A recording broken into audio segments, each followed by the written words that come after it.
Hello, and thank you for joining us for another edition of Game Changers TV. My name is Shay, Dixon, your host and a founder and owner of Dixon Consulting Group. I am here today with Pastor Gould. Tell me about yourself. Tell me the name of your church. Well, I'm not Pastor Gould, Timothy Gould of Full Life Community Church here in McDonough. We've been in existence now going on 4 years. We just in this location, we've been here now going on 2 years. Um, we have been in this community for a while because since we moved down here from New York, we fly of New York, Right. and my wife, and we were struggling about starting a church. Right. But when God laid it on my heart, He told me to start running, and I did. And Right. so, Full Life came out of development, out of my life struggles and the way I came up from the streets of New York. And I felt a need that because of how I came up and seeing the struggles of how I struggle, and I know outside there are a lot of people who's coming up the same way I came up with, knowing that the church may not look on us because of how we were. And so out of the birth of Full Life came a ministry to help the community at large. You know, a lot of churches have different denominations, this and that, but we're not looking at that. We're looking at the heart of the people, and that's where we come from. Wonderful. So you said you grew up in New York, correct? Tell me a little bit about that. What was that like? Um, my life was kind of being a rebellious child. I'm the oldest of 7 siblings. Never grew up in church. Only time we ever went to church was on Christmas, Easter, and New Year's, and barely even went then. But growing up on the streets of New York, I found my way around doing things and getting into the bad habits of things that normal kids do. But then I got caught up in some bad things, using drugs, drinking, hanging out late at night, doing all the things that cause you to get in trouble. And being on the streets of New York, in my struggles, I used to be on the streets, me and my friends, we used to be drinking and getting high, and used to say, if I ever go in this church, it's going to burn up, the altar going to blow up. Right, right. It's gonna catch on fire. Because of all the dirt we used to do. Right. That used to be my joke. And one day, got really bad into drugs, really bad into drugs. And one day, me and my son's, my ex-wife at the time, did about $1,000 worth of drugs. Yeah. And I got up one morning, I sat on the edge of the bed, and I just started crying. I just said, Lord, I don't want to die like this. I do not want to die like this. And I turned to her and I told her, I said, I told the Lord, I said, I don't want to die like this. This is here got to stop. And from that moment in time, the Lord had cleaned me up. I mean, I stopped doing it. I never went to rehab, never went to an AA meeting. But I allowed, because I heard about how God can do these things. Yes. And not being raised in the church, not being a member of a church, I just trusted because I heard people say so many times that God can do this, God can do that. And me being who I am, I just looked at it and said, okay, I'm going to see how good God is. And I asked God, I said, Lord, I heard about you. I heard the songs, I heard people praying to you. I'm coming to you. And I'm asking you to fix me up. From that moment in time, God had started working on me. He worked on me and changed, molding me into where I thought that I was prepared to quit my street life. But that wasn't how God wanted. God takes us through steps and things. And so I started going to church, visiting different churches and started hearing. And what happened, just leading down to the ministry or where I'm at now, is that I used to open my Bible, and God, every time I opened it, there was a word pertaining to my life. And something in there, and I couldn't understand it. And start closing up the Bible. And to make a long story short, I was in my community. There used to be a revival every summer, and I used to walk by the revival every summer, never going into it. The one day I went to the revival, and then that's why God spoke to me in the revival. He spoke into me, and from that day, my life been changed. I told the Lord, I said, Lord, if you fix me up, clean me up, I'll do the same for somebody else. Yeah. And since that, I've been running for Jesus for over 30 some odd years. Ever since. Wonderful. So you said you guys have been operating here in Henry County for how long? Now 4 years. Oh, wow. Okay. So what makes your church different than any of the other churches in the area? Because where we come from, as far as seeing the need of the people, I know what it is to be homeless. I know what it is to lose a child. I know what it is to be sick on to close to death. I know what it is. And so what the community, on the name of the church, Full Life Community, is have to do with the whole man, the whole woman, the whole child, and trying to reach all the aspect of the need of the whole person, whether it's mentally, whether it's physically, whether it's spiritually, the whole person. Right. And let this person understand that, you're going through something, but God got your back. And a lot of times folks don't know that. We got people sitting in our church right now, in many churches, who are going through mentally problems, going through hunger, going through home problems, all kind of different aspects of their life is something going wrong with it. And that's what we, as a church, I believe that if we believe and trust in God, if you know God for yourself, then God can make a way in your life. But you're going to have to find it for yourself. And that's where we come in. Right. That's so true. So in terms of your church now, what are you guys looking to do over the next couple of months, over the next couple years in the community and with the community?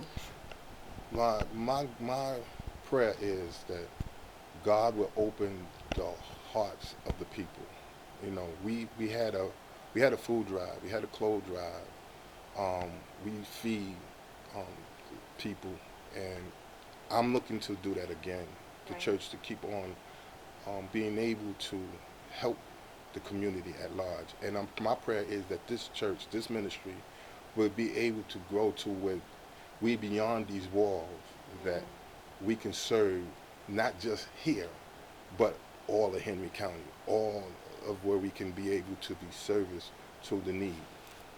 So, and I think that's admirable, and we as churches need to do more in our community and more to lift up just the entire area, not just in our church base. So in terms of our community in our area, you said you guys have been here for about 2 years, right? In this location. In this specific location, but operating for 4. Mm-hmm. Have you noticed anything that is kind of going on with the community, any needs that are that could be addressed by people like us in the community? How can we support what you're trying to do? Well, there's a whole lot that can be done. To every church, there's maybe 2 families that's in need. That we as a ministry, that we can help somebody with after school, mental health, some physical needs, monetary needs. We're looking to be able to do that for the community. A lot of churches do that. Right. So they do that. They do it. But Right. we're a church that believe in doing it. Right. Actions speak louder than words. I can show you better than I can tell you. Right. So Full Life is going to be able to be, my prayer is to be able to show the folks that we're not just a church that's sitting here, that just come in on Sunday and we have good music and singing and a quick word and then you go home. No, we want to be a church to be able to reach the lost and save those who are out there. I know what it is to be sitting somewhere and you just in a crowd of people and you're lost. Yeah. You could be sitting here and be in the church and having a good time, but you're still lost. And that's what we try to do. And as far as the community to help this church to grow, um, we're not always looking for, um, say, monetary money. That money do help us to grow and keep the doors open, keep the lights on and stuff. But it also, what we want people to be able to come and be able to feel that they can trust in God enough that they can move from that situation that's causing them to be at a place that they're, again, lost. Right. And I'm saying that, and I don't say that loosely, but there are people who are lost mentally, physically, emotionally. They lost, their families broken up, their homes are torn, this and that's going on with their kids and stuff. Well, we want to be able to have an outreach where we can reach those kind of people. Right. So right now, I feel like everyone is in mass hysteria, like the whole coronavirus, COVID-19, they are freaking out. From the standpoint of a pastor, what's your take on it? How are you leading your congregation? How are you handling things with the coronavirus? What is your message to people that may be feeling lost or feeling anxious or fearful during this time? Um, I preached a sermon last Sunday, is what do you do when you're in the valley? This comes from Psalms 23:4. And what it is, a lot of times, I always tell my wife, and I tell my members, you can always have a problem, and you can see something, but when it's at your door, what do you do when it comes to your house? Yeah. When it's at your house, how do you react to it? And with this, what's going on, if you're saying you believe yesterday, and now you're here in a place where something now you don't understand, that should not change your faith in what you're doing. All it do should make you take more caution, being cautious of what you're doing. Of course, you have to abide by what the rules are, but don't give up on your faith. How would you know if God can do something for you if you don't even give him the chance to do it? If you allow man to keep on telling you this, then you'll never know. So yeah, take precautions. Wash your hands. Be cautious about who you're around when you're sick. You wouldn't go around an old person, a senior citizen, if you got a cold. Right. You wouldn't go around to somebody if you got the flu. You stay home. So you take precautions, but that don't eliminate your faith in God.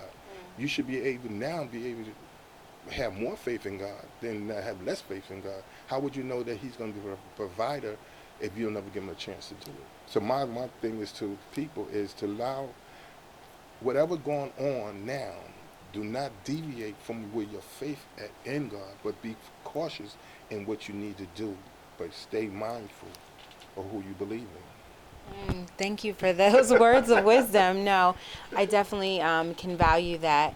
So, as a pastor, I know often there's personal struggles that we all go through and things that we have to overcome. When you first started your journey, what was that like? When you finally surrendered and said, okay, I'm going to be obedient. I'm going to open this church. I'm going to do what you require me to do. What was that process like? Well, I had a tragedy in my life that caused me to see that God is real to me.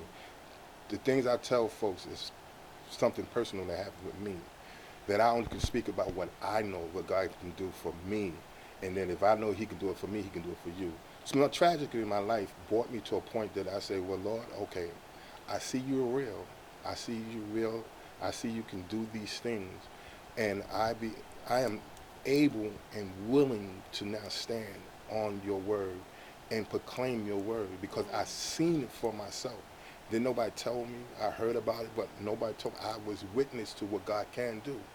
He did it in my life. And I seen it in my former church, that we came from a church that had no walls, no windows, no floor, and they were just building. And the contractor took all their money. But in a whole month's time, I seen God put the walls up. I seen God put the ceiling up. I seen God and they ain't had no money. But I seen God work. So by me knowing this, I tell folks that God is able to do it if you trust and believe in him. So my ministry is circled and surrounded in the word of God. And I truly stand on that word. I don't deviate from it. I don't push it on nobody. I give it to you. If you accept it, that's God's will. But if you don't, then it's on you. That's how I see it, because I believe that God gives us all free will, and nobody should be able to force you to believe in what God can do for you. Your family, your friends, your job, your kids, your school, all that circles around where your faith is at in God. And that's what Full Life do. Thank you guys for watching another episode of Game Changers TV. We hope that this episode in particular has inspired you, has encouraged you, has reminded you to keep the faith during this trying time. We appreciate you for joining us. And if you guys would like to follow Full Life Community Church, you can on Facebook at Full Life Community CBC, as well as on Cash App. They are accepting monetary donations to do different things in our community and give back. You can reach them on Cash App at $Full Life CC. Thank you all for tuning in again, and keep the faith.